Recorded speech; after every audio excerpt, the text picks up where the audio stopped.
In this video, we're going to look at changing the subject.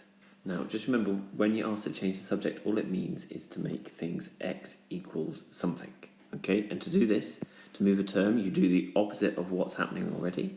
And remember, you must do the same to both sides. So for the first question, b plus x equals f, we're trying to make x the subject of the formula. So I need to move this b to get x on its own. So let's take away b, as it's adding to x at the moment.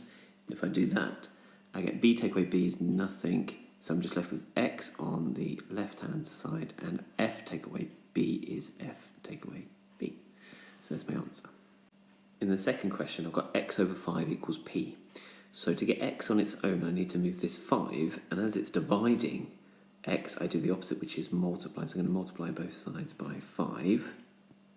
So on the left-hand side, I've got 5x over 5, which is just x. And I've got p times 5, which is just 5p. So my answer is x equals 5p.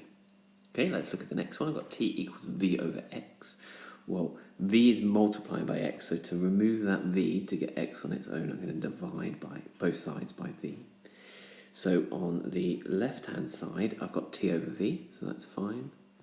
And the right-hand side, I've got vx over v. Well, the v's cancel, so I'm just left with x. So if I just switch this around, I get x is equal to t over v. Last one here, I've got 6 over r is equal to x over g. So it's only the g that's in the way of getting x on its own, and it's dividing x. So let's do the opposite. Let's times everything by g.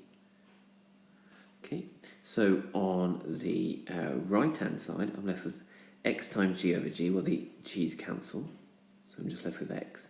And now on the left-hand side, well, remember this is really, times it by g is the same as times it by g over 1.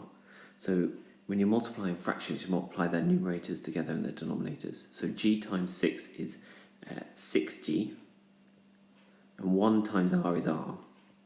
So in flipping this around, I'm going to get x is equal to 6g over r.